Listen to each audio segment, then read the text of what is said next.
Hello, my name is Joel Torison from brand upstART, and today we're going to talk about your career. So, as a graphic designer, should you become a freelancer or a design employee? The short answer is simple. Both.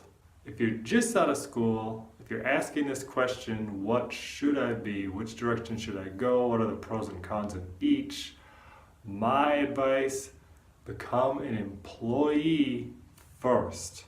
So there's some good benefits to an employee when you're new and when you're young and when you're just starting out that you need to take advantage of before you go down the freelance path.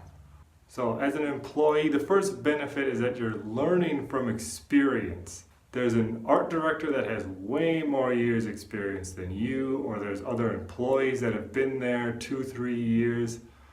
They are great assets for you because they're someone you can ask questions, bounce ideas off of.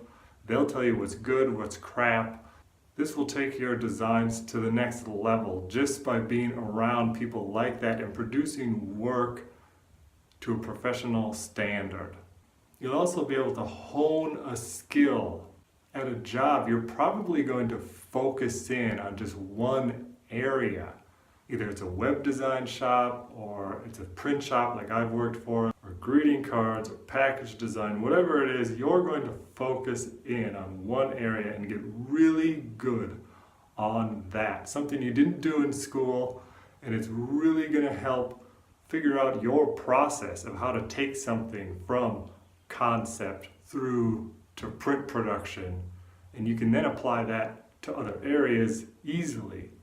Now, this isn't always the case, but a lot of times you're going to get direct client interaction, and you're going to figure out who's terrible to work with, who's great, those soul-sucking clients versus the good ones who let you roam free with your designs, the ones that overmanage you, all of those little things, and you're going to figure out how to deal with all those types of clients before you go out in your freelance job. And lastly, they pay for your mistakes. So when you're green and just out of school, you're going to make a lot of mistakes. I know I did. There's going to be a ton of stuff that you're going to screw up, but the company's going to pay for it, not you. If you're a freelancer, that comes out of your pocket, but as an employee, you make the flat rate kind of no matter what. Obviously, don't screw up too much, or you may not have a job, but the screw ups here and there, they take care of them. So take that and learn. Take all those mistakes, never do them again, and grow as a designer.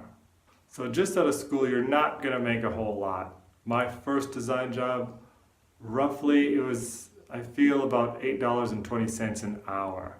Not spectacular, especially in 2018, but it's a job and you're growing to something that has the potential to earn more.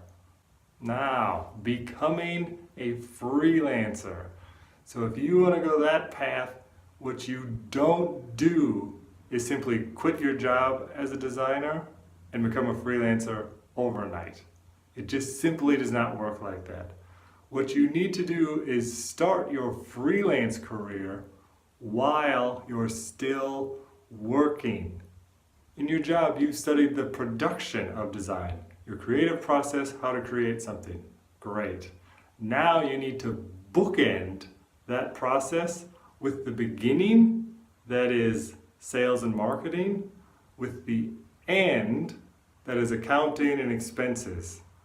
That's the two ends you need to learn to be able to have a successful freelance business. You need to be in touch with clients. You need to constantly be telling people what you do, that you are a freelancer, and get people's numbers, names, emails, contact them, tell them what you do, sell your services. This is what most designers aren't great at. A simple online website isn't enough. You need to build relationships with clients to get the sales and the money coming in for your business.